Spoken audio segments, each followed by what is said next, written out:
पहिल्या दिवशी चालायला जरा उन्हामध्ये चालावं लागलं, त्याच्यामुळं थोडा त्रास वाटलेला, पण आता काही वाटत नाही.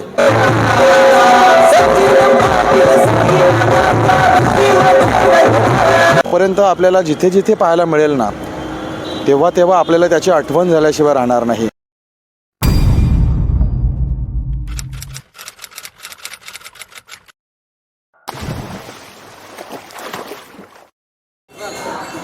ओम साईराम साई भक्तांना सगळ्यांना माझा नमस्कार. मी आहे आतिश पाटील आणि तुम्ही माझं चॅनल पाहत आहात अँकर आतिश पाटील.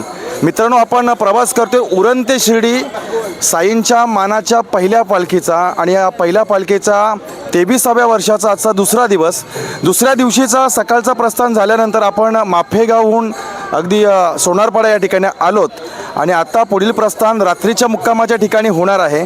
तेव्हा रात्रीच्या मुक्कामाचं ठिकाण प्रस्थान होताना या पदयात्री दिंडीमध्ये प्रत्येक गावाला एक पालखी उचलण्याचा मान असतो. तर आजचा मान महागणपती चिरनेर गावाच्या अगदी सर्व साई भक्तांचा असणार आहे. तर चिरनेर गावाचे साई भक्त बाबांच्या पालखीला आज खांदा देतील, खांदा लावतील आणि आनंदात, उत्साहात, चैतन्यपूर्ण वातावरणामध्ये ही पालखी पुढे घेऊन जाणार आहेत.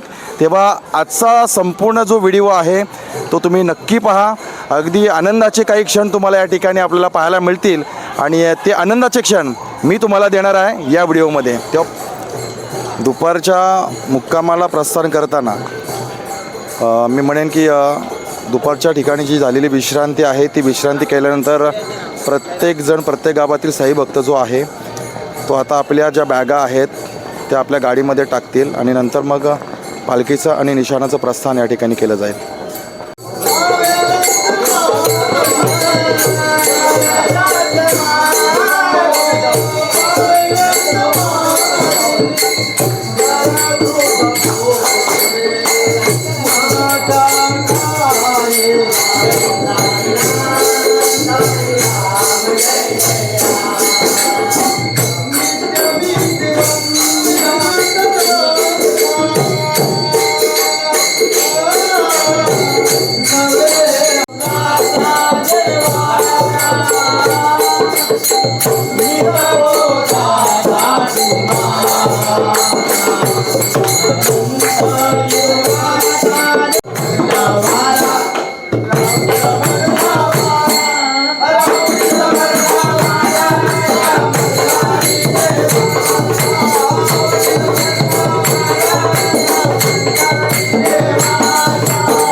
साईराम, पहिल्या दिवशीचा अनुभव कसा वाटला? पहिल्या दिवशी चालायला जरा उन्हामध्ये चालावं लागलं, त्याच्यामुळं थोडा त्रास वाटलेला, पण आता काही वाटत नाही. बरं, आजच्या दिवसाचं पालखीचं मन तुमच्या गावातल्या साई भक्तांचं आहे, काय तयारी आहे मनापासून, किती उत्साह आहे? तयारी तर दरवर्षी असते, त्याच्यापेक्षा जास्त जल्लोषात आहे यावर्षी. पाहूया आता नंतर काय होते ते. पालखीसाठी काही विशेष पालखीसाठी तसं विशेष काही नाही, पण एक ड्रेसने चाललेलो आहोत. यावर्षी चिरनेरच्या साई भक्तांची संख्या किती आहे? जवळजवळ 30 लोकसंख्या आहे आमची चिरनेरची. आज आपल्या बाबांच्या पालखीला खांदा लावण्याचा मान चिरनेर गावाच्या साई भक्तांचा आहे. तर किती उत्साह असतो दरवर्षीप्रमाणे आणि यावर्षी उत्साहामध्ये काय फरक आहे? नाही, पालखीसाठी उत्सव हा चांगलाच असतो, कारण पालखीचा वार असतो ना त्यावेळी म्हणजे खूप जरा वाढलेलाच असतो. सगळं पदयात्री पालखी सोबतच चालत असतात. पालखीचा खांदा बरं, प्रत्येक साई भक्तांनी ज्या वेळेस उरण ते शिर्डीच्या पालखीला खांदा लावलाय ना, एक वेगळा अनुभव खांदा लावल्यानंतर येतो. म्हणजे पालखीचं जर वजन पाहिल्यानंतर खुद्द बाबाच पालखीमध्ये बसलेत असा अनुभव असतो. तर यावर्षी तशीच आपल्या मनामध्ये ती इच्छा असेल की प्रत्यक्ष बसलेल्या बाबांची पालखी आपल्याला उचलायची आहे. तर याबद्दल तुम्ही काय अनुभव सांगाल? नक्कीच बाबांची पालखी, त्यात बाबाच बसलेले आहेत. कारण माझा तर अनुभव सांगते, माझा तर पाय तर कम्प्लीट लचकता असं चालता बिलताना, पण पालखीमध्ये 9 दिवस आणि पालखी घेताना तर कायच ना बाबांनी सर्व जगाला एक मानवतेची शिकवण दिलेली आहे. सर्व जातींना जोडणारा एक पंथ साई भक्तीकडे पाहिला जातो. या उरण ते शिर्डी पदयात्रेमध्ये सगळ्या जातीची सगळ्या धर्माची लोक असतात. तसेच आज पालखी प्रस्थान होत असताना आमच्या उरणला एक चिरनेरच्या जंगलाच्या कृषीमध्ये अनेक आदिवासी वाड्या लागतात. तर त्या आदिवासी वाडीपैकी देखील काही बोलू शकाल? कितवा वर्ष आहे तुमचा? पहिलाच आहे. पहिला वर्ष. कशी तयारी केली? जोरातच आहे. म्हणजे त्याची एक भीती असते, पाय दुखतील किंवा अंग दुखेल याची भीती होती का? पाय तर दुखतात पण आता काही वाटत नाही. काल आता काय वाटत? हा प्रत्येक साईभक्ताचा हाच अनुभव असतो की सुरुवातीला थोडासा त्रास होतो, नंतर प्रत्येक साईभक्त नॉर्मल होतो. श्री सच्चिदानंद सद्गुरू साईनाथ महाराज की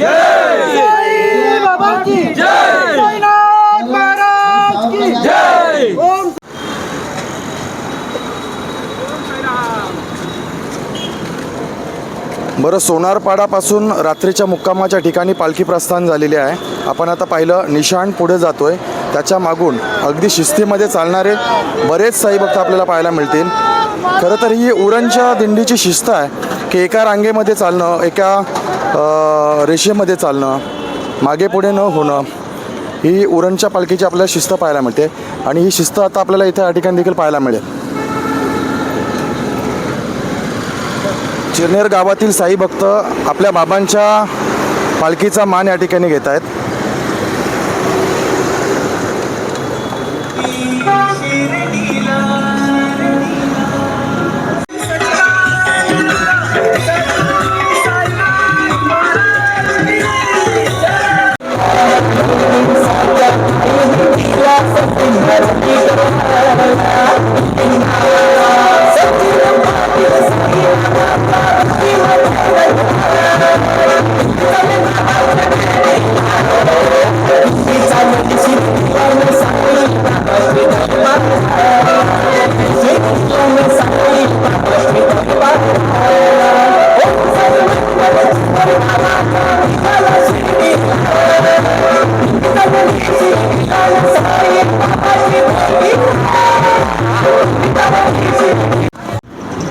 सायराम, काय त्रास वाटतोय का?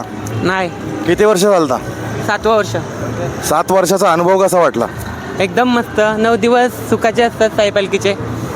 बरं, या पालखीची, या दिंडीची किती आतुरतेने तुम्ही वाट बघता? खूप वर्ष इथून गेल्यावर असं वाटतं की म्हणजे 2-3 महिने गेले की असं कधी येईल ते क्षण. त्या क्षणाची खूप वाट बघत असतो. सायराम, पदयात्रेचं कितवं वर्ष?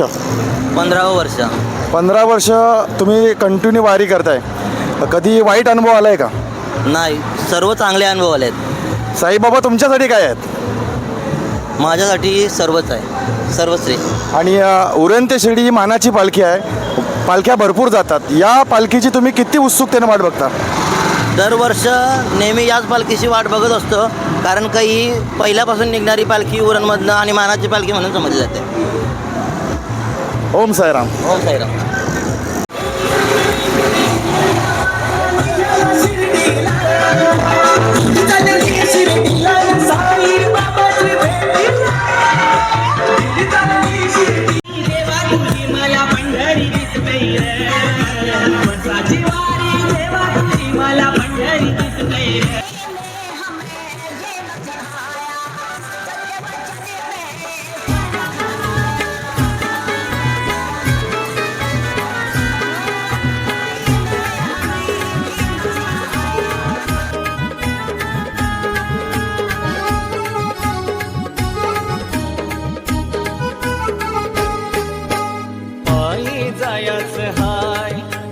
पायी जायचं हाय शिर्डीला.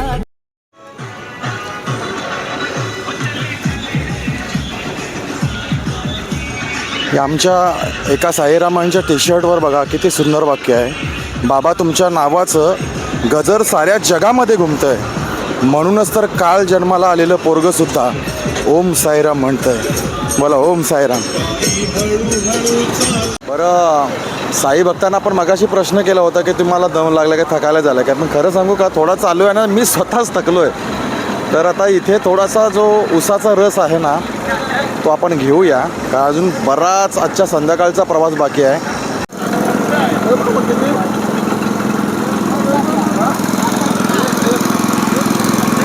साईराम, कितवा वर्ष आहे तुमचा या पदयात्रेचा? माझं 13वं वर्ष आहे अजून. 13 वर्षामध्ये बाबांच्या पालखीचा किंवा खुद्द बाबांचा कसा अनुभव राहिला? माझ्यासाठी बाबांचा अनुभव खूप मोठा आहे. पहिल्या वर्षी मला वाटते 2011पासून मी दिंडी चालू केली. बाबांचा छंद असं मला लागू लागला की चालतच जाऊया असं वाटू लागलं दरवर्षीप्रमाणे. सांगा, चालताना इतक्या वर्ष चालतंय, कधी त्रास वाटला का? कधीच नाही असं वाटलं की बाबा आपल्या सोबत आहेत म्हणून. बाबांच्या कृपेने आपण दरवर्षी पदयात्रा करतो. चालताना कधी नाही, पायाला त्रास नाही, काही त्रास नाही. ओम साईराम साई भक्त हो. आपण आता सध्या कल्याणच्या पुढे दुर्गाटी जो किल्ला आहे त्या किल्ल्याच्या चौकामध्ये उभे आहोत आणि इथे बघा छत्रपती शिवाजी महाराजांच्या स्मारकाचं एक चित्र आपल्या डोळ्यासमोर उभं राहिलं आहे.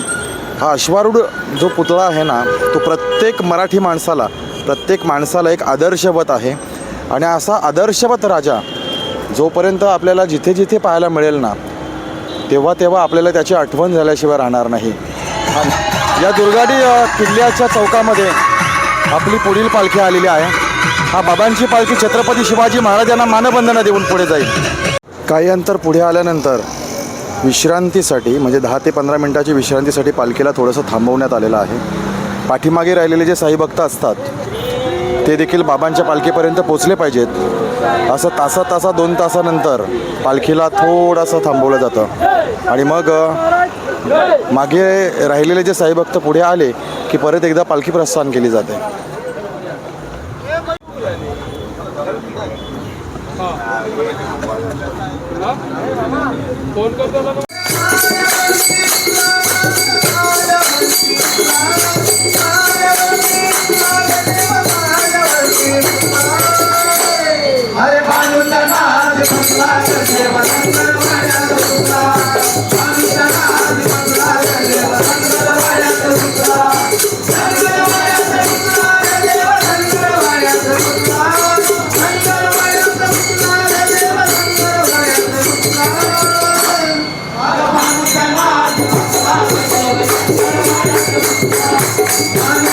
नमस्कार मित्रांनो, आपण आता अगदीच सुमधुर असं भजन ऐकलं देवाच्या दाराईमध्ये. साईबाबांच्या पालखीसमोर दररोज भजन कीर्तन होत असतं, नाचगाणं होतं आणि पहाट असू द्या किंवा संध्याकाळ असू द्या, साईबाबांची पालखी अगदी भावनिक, धार्मिक आणि संगीतातूनच प्रवास करत असते. तर आता आपण भजन ऐकलं आहे, आपल्या दुपारतीला आपण सुरुवात करतो.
साई भक्त या ठिकाणी आरती झालेली आहे आणि आरती झाल्यानंतर इथे पाहुणे साई भक्त असतात ते दर्शन करण्यासाठी या ठिकाणी येतात. आता दर्शन सोहळा सुरू होईल आणि दुसऱ्या बाजूला सायंकाळचा नाश्ता देखील या ठिकाणी केला जाईल. या भजन आणि नाश्ता झाल्यानंतर परत एकदा रात्रीच्या मुक्कामाच्या ठिकाणी आपण प्रस्थान करणार आहोत. पण सायराम साई भक्त हो, आजचा हा दुसरा दिवसाचा प्रस्थान झाल्यानंतर आपण दुपारपासून हा व्हिडिओ तयार करतोय. आज चिरनेर गावाच्या साई भक्तांचा मान होता. पुढील प्रस्थान फक्त जे आहे ते 2 किलोमीटर अंतराचं असेल, म्हणजे अर्धा पाऊण तासानंतर आपण आपल्या रात्रीच्या विश्रांतीच्या ठिकाणी पोहोचू. आता दुपारती झालेली आहे. आलेल्या पाहुणे साई भक्तांचा सन्मान झाला, इथे नाश्ता आपण केला, भजन केलं, सगळं काही झालेलं आहे. पुढील प्रस्थान जे आहे ते अगदी काही क्षणातच या ठिकाणी सुरू होईल. पण हा संपूर्ण व्हिडिओ आपण मध्ये जरूर कळा. व्हिडिओला लाईक करा आणि सगळ्यात महत्त्वाचं म्हणजे चॅनलवर जर नवीन असाल तर या चॅनलला सबस्क्राईब करा आणि आम्हाला भरभरून आशीर्वाद द्या. हा व्हिडिओ पाहिलेल्या सर्व साई भक्तांना आणि सगळ्यांना साईबाबांचा कृपा आशीर्वाद लाभावा हेच आम्ही विनंती करतोय. भेटूया उद्या सकाळी 5 वाजल्यापासून. तिसऱ्या दिवसाचा ब्लॉग आपल्या समोर येईल. तत्पर्यंत ओम साईराम.